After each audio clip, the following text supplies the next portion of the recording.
My name is Edward Mason. I'm the founder and CEO of GameFace Labs, a virtual reality device that is focusing on the Android operating system.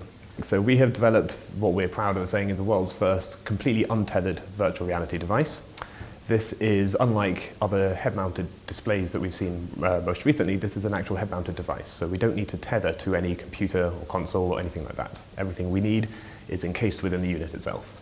So Android, in our opinion, is the logical way forwards. It's the largest open platform in the world. It's 50 billion apps or so have been downloaded for it. I mean, it's tremendous to see how Android has evolved from how it was a couple of years ago to what it is today to what it could potentially be tomorrow. This is something that, in our mind, we're very much for open systems. We will ultimately make all of our software open source. We'd like other people to be able to develop and to create on top of what we have made. And so Android really is the logical way forwards. We see the rate of hardware accelerating tremendously for mobile devices. The NVIDIA K1 chip, which is the Tegra K1 chip, which is due to come out very soon, we've been fortunate enough to get sent a development kit to start planning our next prototype. And this is, at early indications of benchmarks, at least 1.5 times more powerful than the PlayStation 3. So we're going to have incredibly high detail graphics off of a chip that's running off of just a few watts. I think we're still a couple of generations away from having system-on-a-chips that are comparable to the present-day gaming consoles, but nonetheless we are making that progression. It's only a matter of time until they are pretty much comparable to what we would experience with, say, a PlayStation 4 today. I mean, we've been working on reducing the latency considerably since we first started this, and I'm happy to say we have made huge developments from our first iterations to what we're now sending out to a few certain developers. The SDK is something that is, while it's not open source at the moment, we will open source so that we can get other people to sort of give us their 2 cents, so to speak, but it's really, first and foremost to us, is reducing the latency. And we do have a couple of innovative solutions that we're working around this. I can't go too much into it, but certainly we do have some improvements that, as has been seen in our latest device, has reduced latency significantly to something that's within an acceptable range for now. I mean, we went on a tour after CES and we started showing it off to a few of the sort of the major developers, the AAA chaps, and they have come back all very positive, very much saying they're happy to get involved.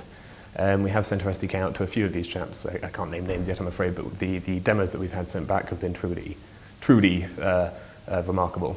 In my mind, we don't want to create a kind of a closed system to start offering exclusivity. We feel that Android is the way to go, and it is just a matter of time until we see more Android-powered virtual reality devices. As such, we don't really see a need to have exclusive content. We really feel content is king, and we want the world to have access to this. We want VR to be picked up by everyone, not just by the few. And I think that getting exclusivity on certain things could ultimately create friction for other devices that may ultimately come to market. We're not trying to do this to stop anyone progressing. We're doing this so that we can help grow the virtual reality environment for Android. So up until today, the HMDs that we've seen, such as the Oculus Rift, have effectively been a PC monitor. And so you will definitely need a sort of a very high-end computer to be able to play any content that you wanted to enjoy.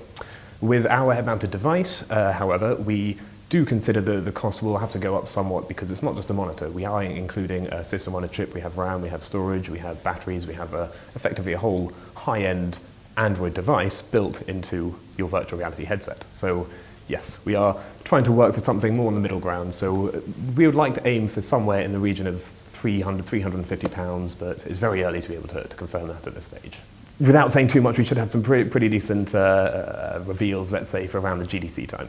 I can't go into too much, but that's both a software and a hardware side of things. So we will make a few announcements near the time. So at the moment, GameFaceLabs.com, for simplicity, GFLVR.com as well, if that's any easier for people, and that will have a host of the information that we have about the device, and ultimately, once our SDK is available to the public, we'll have download links so they can sort of start working on their own projects as well.